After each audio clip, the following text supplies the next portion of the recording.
பூஜ்யாய ராகவேந்திராய சத்யதர்மரதாய ச பிரசதாம் கல்பவருஷாய நமதாம் காமதேனவே.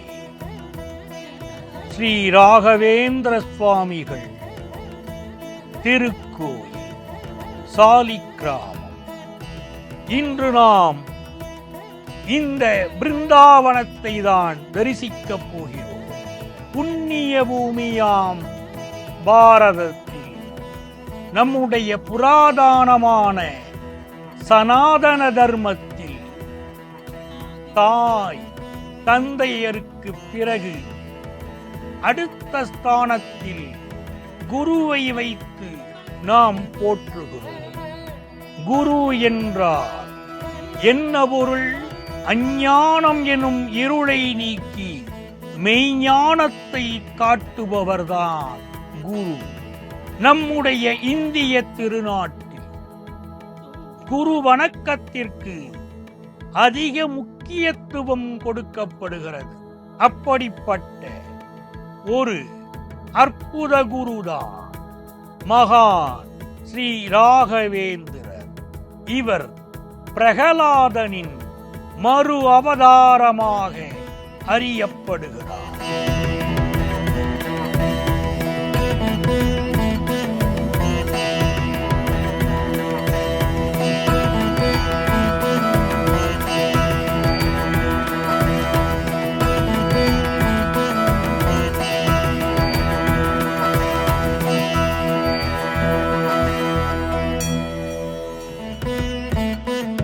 ராகவேந்திர சுவாமிகளின் மூல பிருந்தாவனம் ஆந்திர மாநிலம் மந்திராலயத்தில் அமைந்துள்ளது. அந்த மந்திராலயத்தில் இருந்து சேகரிக்கப்பட்ட புனித மண்ணை, அதாவது மிருத்திகையை பிரதிஷ்டை செய்து நாடு முழுவதும் ராகவேந்திர சுவாமிகளின் மிருத்திகா பிருந்தாவனங்கள் கட்டப்பட்டுள்ளன. இப்படிப்பட்ட மிருத்திகா பிருந்தாவனங்களில் மந்திராலயத்திற்கு நிகரான மகத்துவம் இருப்பதாக ஐதீகம்.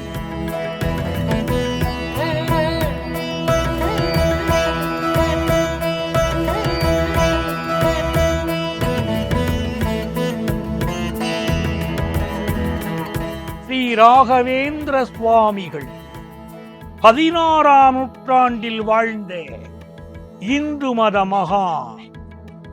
வைணவ நெறியையும் மத்வ நெறியையும் நிலைநாட்டிய துவைத மதத்தையும் போதித்தவர் ராகவேந்திர மகான். விஷ்ணு பக்தரான பிரகலாதரின் அவதாரம். தனது ஆயுள் காலத்தில் பற்பல அற்புதங்களை இவர் நிகழ்த்தியிருப்பதாகவும் இன்றும் தனது பக்தர்களுக்கு ஆசியும் அருளும் புரிந்து கொண்டிருக்கிறார் என்பதை நாமெல்லாம் கண்கூடாக காண்கிறோம், நிஜமாக உணர்கிறோம். ஆந்திர பிரதேசத்தில் உள்ள மந்திராலயம் என்ற இடத்தில் உள்ள பிருந்தாவனத்தில் இவர் உயிருடன் சமாதி, ஜீவ சமாதி நிலையை அடைந்தார்.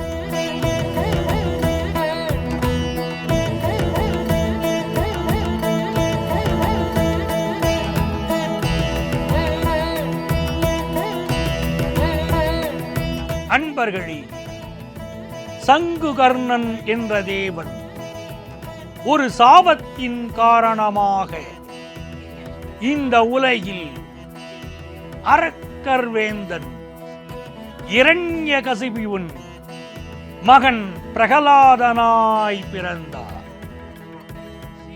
மகாவிஷ்ணுவின் மேல் இருந்த தீவிர பக்தியினால் பிரகலாதன் அரக்கன் இரண்யகசிபுவை வதம் செய்ய நரசிம்ம அவதாரம் எடுத்தார். தனது அடுத்த பிறவியில் பாக்லிகனாக பிறந்தார். பாக்லிகர் மகாபாரத போரில் பாண்டவர்களுக்கு எதிராக போரிட்டாலும் ஒரு நல்ல ஹரிபக்தராக விளங்கினார். இவர் போரிலே பீமனின் கையால் உயிர் துறந்தார். அடுத்த பிறவியில் வியாசராயராய் பிறந்தார். மத்வரின் தத்துவத்தை வழிபட்டார். அப்பிறவியில் தாம் செய்த தொண்டினால் திருப்தியடையாமல் மீண்டும் குரு ராகவேந்திரராக அவதரித்தார். குரு ராகவேந்திரராக அவதரித்தார்.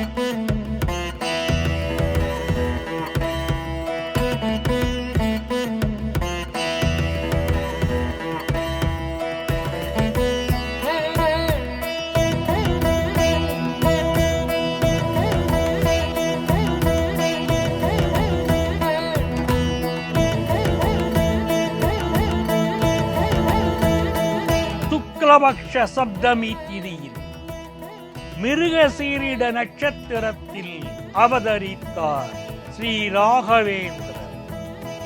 அவருக்கு பெற்றோர் சூட்டிய பெயர் வேங்கடநாதன். வேங்கடநாதனின் ஜென்ம ஜாதகத்தை கணித்த ஜோதிடர்கள் அவர் பிற்காலத்தில் உலகமே போற்றும் ஒரு அற்புத பிறவியாக இருக்கப் போகிறார் என கணித்து சொன்னார். பால்ய வயதிலேயே முறையாக வேதங்களை பயின்றார் வேங்கடநாதன். இசைக்கருவிகளை வாசிப்பதற்கு அவருக்கு பயிற்சி அளிக்கப்பட்டது. அன்பர்களே, 1602 ஆண்டில் வேங்கடநாதனுக்கு சிறந்த முறையில் உபநயனம் செய்து வைக்கப்பட்டது. சந்தியாவந்தனம், அக்னி காரியம், தேவபூஜை, ஜபம், பாராயணங்களை சிரத்தை பக்தியுடன் நிறைவேற்றிக் கொண்டு எல்லோருடைய நன்மதிப்புக்கும் பாத்திரமானார் வேங்கடநாதன். ராகவேந்திரரின் ஜீவ சரித்திர நூலாம் ஸ்ரீ ராகவேந்திர விஜயத்தில் அவரது அழகை வர்ணிக்கிறார்கள். தனது 18ஆம் வயதில் முகத்தில் ஒளியுடன் மிகுந்த தேஜசுடன் காணப்பட்டாராம் வேங்கடநாதன். பல ஊர்களுக்கு சென்றார். அரசவைகளில் அறிஞர் பெருமக்கள் பலருடன் மிகச் சிறந்த முறையில் தர்க்கங்கள் செய்தார். பாராட்டுக்களை பெற்றார். தனது குருமார்களான ஸ்ரீ விஜயீந்தரர், ஸ்ரீ சுதீந்தர சுவாமிகளின் பரிபூரண அன்பையும் ஆசிகளையும் பெற்றிருந்தார் வேங்கடநாதன். வேங்கடநாதனுக்கு ஸ்ரீ வாசுதேவாச்சாரியாரின் மகள் சரஸ்வதி தேவியை மணமுடித்து வைத்தார் ஸ்ரீ சுதீந்தரர்.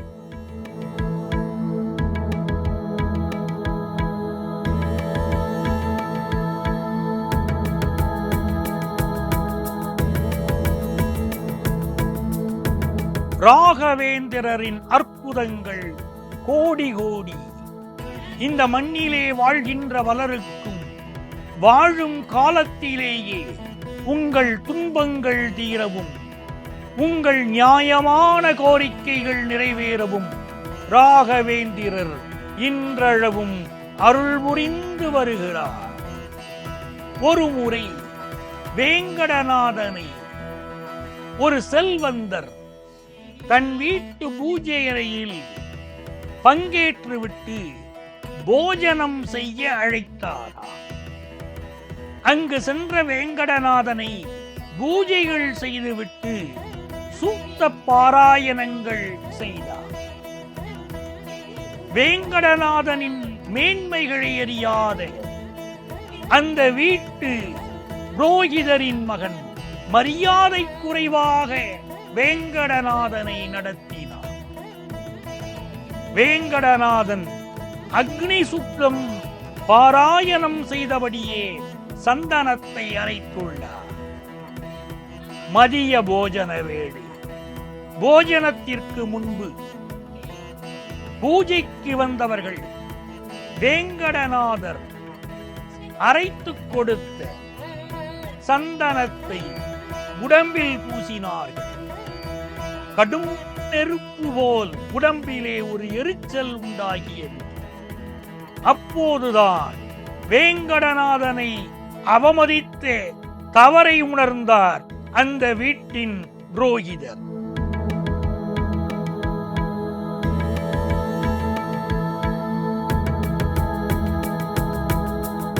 ஒரு கட்டத்தில் குடும்பத்தின் வறுமையை போக்க உதவி கேட்டு சுதீந்தரரை சந்தித்தார்.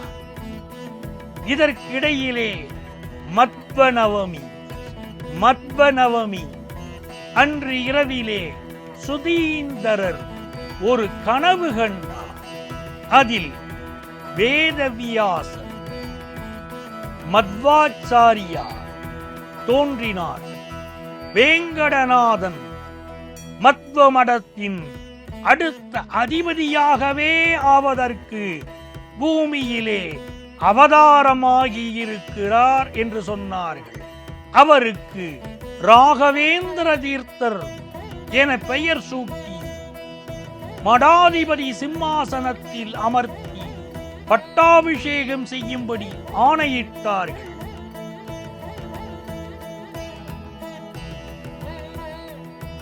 பூர்வாசிரமத்திலே வேங்கடநாதனாக இருந்தவர் தான் பயின்ற அத்துணை ஓலைச்சுவடிகளையும் தூக்கி வீச நினைத்தபோது அன்னை கலைவாணி அவர் முன் தோன்றினார். அவருடைய அவதார ரகசியம் பற்றி எடுத்துரைத்தார். இப்படித்தான் வேங்கடநாதர் ஸ்ரீ ராகவேந்திர தீர்த்தராக பட்டம் சூட்டப்பட்டார். கலைவாணியுடைய அனுக்கிரகத்தால் குருமார்களின் வழிகாட்டுதலினார் வேங்கடநாதன் ராகவேந்திர தீர்த்தராக ஆனார். அதன்பின் நாடு முழுவதும் ராகவேந்திரர் தன்னை நாடி வரும் பக்தர்களுக்காக யாத்திரை செய்து அருளாசி வழங்கினார்.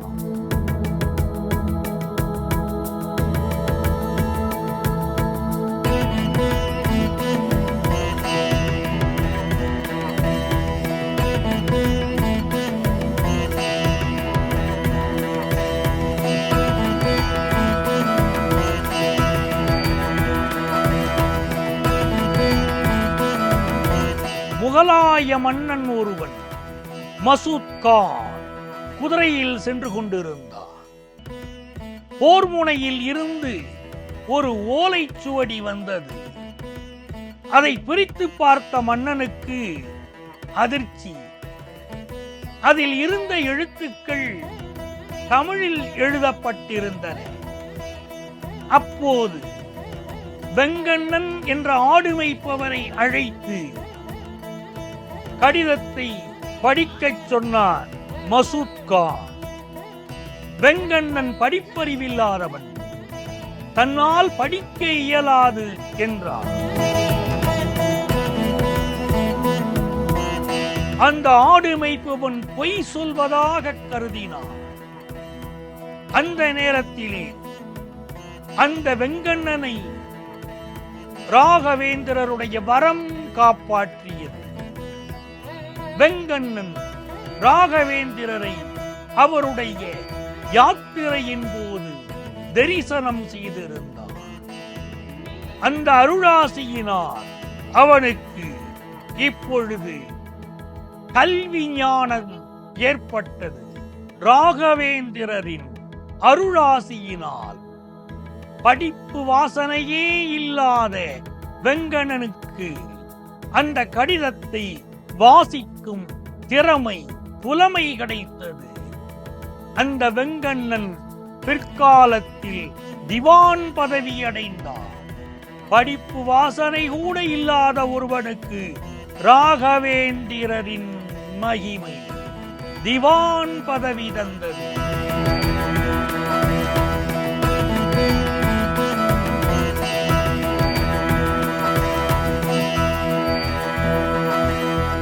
முன்பொரு சமயம் ஆந்திர மாநிலத்தில் இருக்கும் ஆதோனி என்ற ஊருக்கு செல்கிறார் ராகவேந்திரர்.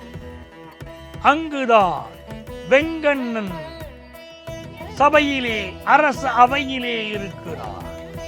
நவாப் சித்தி மசூத் கானிடம் ராகவேந்திரரின் வருகையை தெரிவிக்கிறார். ராகவேந்திரரை பரிசோதிக்க எண்ணுகிறான் மசூத் கான். தன் சிம்மாசனத்தில் அமர்கிறார். சுவாமிகளுக்கு ஒரு தட்டிலே மது மாமிசம் படைத்து மூடி காணிக்கையாக அளிக்கிறார். ராகவேந்திரர் தன் கமண்டலத்தில் இருந்த தீர்த்தத்தை அதன் மீது தெளிக்கிறார். காணிக்கை தட்டை திறந்து காட்ட பணிக்கிறார். தட்டு திறக்கப்படுகிறது. என்ன ஒரு அதிசயம்! அதிசயம்! மசூத் கான் கொடுத்தது மதுவும் மாமிசமும். ஆனால் இப்போது அதிலே மலர்களும் பழங்களுமே இருந்தன. அப்போதுதான் மசூத் கானுக்கு தான் செய்த தவறு புரிந்தது. தன் தவறுக்கு பிராயச்சித்தமாக ராகவேந்திரருக்கு ஏதாவது வழங்க விரும்புவதாக மசூத் கான் தெரிவித்தார்.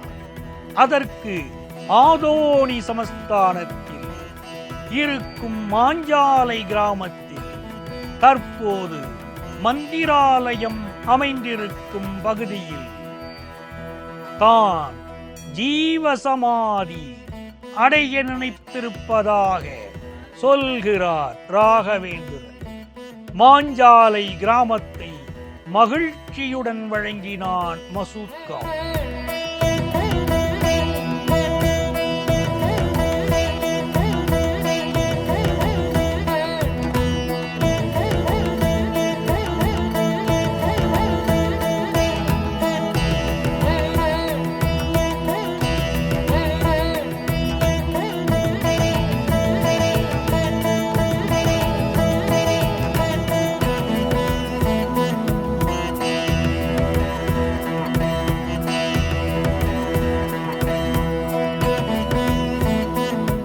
ஒரு சமயம் ராகவேந்திர மகான் தன் வாழ்நாள் குறித்து கணித்துச் சொல்லும்படி 3 ஜோதிடர்களை அழைத்து கேட்கிறார்.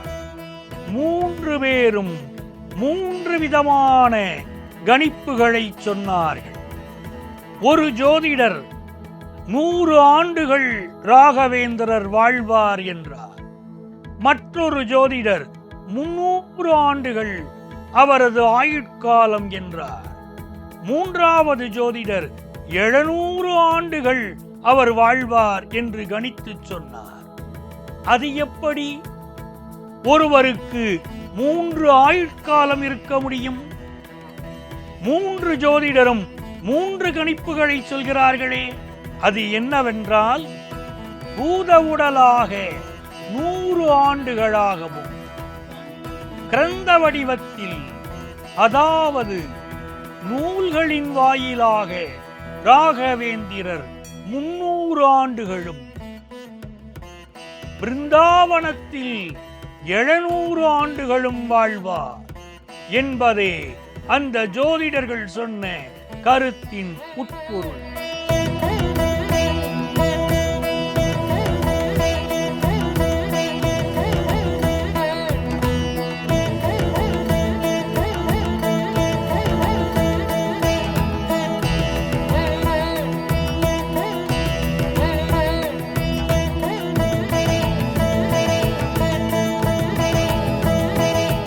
தன் பூர்வாசிரமத்தில் சாதாரண கிரகஸ்தனாக வெங்கண்ணனாக இருந்தபோது அவர் எண்ணற்ற இன்னல்களை அனுபவித்தார்.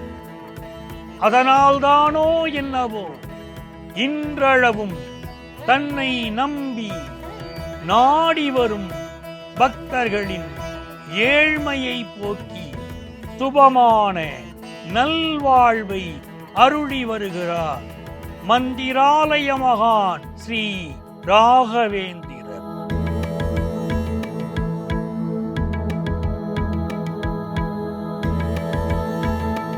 பூஜ்யாய ராகவேந்திராய சத்ய தர்மரதாய ச பிரஜதாம் கல்பவிருக்ஷாய நமதாம் காமதேன.